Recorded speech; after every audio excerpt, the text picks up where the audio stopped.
welcome to Let's Wander. After a recent trip to Tangmere Aviation Museum in West Sussex, I thought it might be a good idea to make a little video about the Battle of Britain, since the van's not on the road at the moment. So, with all this being said, let's look at some historical planes. Let's wander. The Hawker Hurricane is a British-built single-seater aircraft that was used by the RAF from the 1930s to the 1940s. Despite taking out 60% of the Luftwaffe in the Battle of Britain, it was overshadowed by the Supermarine Spitfire. The Hurricane was planned as a monoplane derivative of the Hawker Fury biplane, and Hawker incorporated the famous Rolls-Royce Merlin engine. This is a Rolls-Royce Merlin. It is a 27-litre V12 liquid-cooled engine. They were first built in 1933 as a private venture known as a PV-12.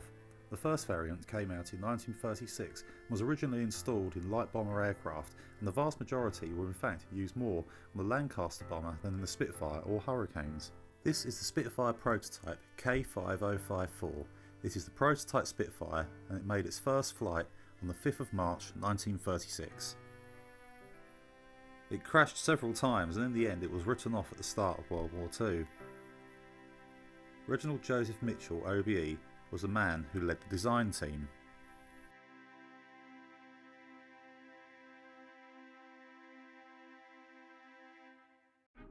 On the 16th of July, German High Command ordered the start of Operation Sea Lion, which was an amphibious and airborne assault on Britain once the Luftwaffe had gained air superiority over the Channel. In September, RAF Bomber Command night raids disrupted the German preparation of converted barges, and the Luftwaffe's failure to overwhelm the RAF forced Hitler to postpone and eventually cancel Operation Sea Lion. The Luftwaffe proved unable to sustain daylight raids, but their continued night bombing operations on Britain became known as the Blitz. The RAF would intercept the fighter escorts of the Luftwaffe bombers. German pilots generally had much more experience in training than a lot of the British pilots, some of whom had only spent more time in Tigermoths and Harvard training aircraft known as the North American T-6 Texan, and had little experience in flying Spits or Hurricanes.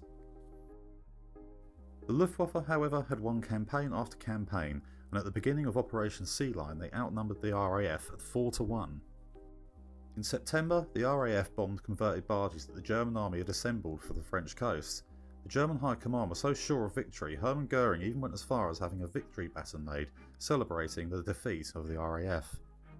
Bf-109 was the Luftwaffe's main single-seat aircraft at the start of World War II, and is the most produced fighter plane in history, numbering at 34,000. The Bf-109 was armed with 2 guns and 2 cannon, whereas the Spitfire had 8 guns. Cannon would do far more damage. The 109 could also dive faster and climb faster, and could reach 36,000 feet thanks to its fuel injection, meaning Hurricanes were in trouble against the 109.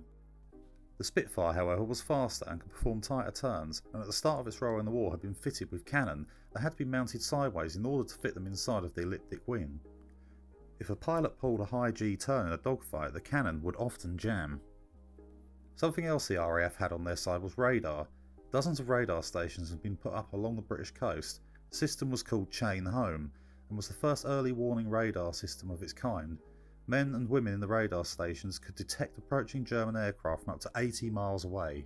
Once across the Channel, German aircraft were tracked by the Royal Observer Corps and related back to RAF Command. The information would be sent out to RAF groups across the country, and back at Fighter Command all of the movements were plotted out on the famous Dowding system, which was the best air defence system of its time. Once detected, the Luftwaffe would be 20 minutes away. The RAF had 4 minutes to decide what action to take and 16 minutes to scramble a squadron to intercept the German planes. By September 1940, the Luftwaffe had not gained air superiority, and the RAF were shooting planes down faster than Germany could build them. Earlier that month, Germany launched its largest attack, hoping to defeat the RAF in the Battle of Annihilation. The plan had failed, and by October the 31st, the Battle of Britain would come to a close. It was on the 20th of August 1940 when Winston Churchill gave his famous speech, The Few. The gratitude of every home in our island, in our empire, and indeed throughout the world, except in the abodes of the guilty, goes out to the British airmen who, undaunted by odds, unwearied in their constant challenge and mortal danger, are turning the tide of the World War by their prowess and their devotion.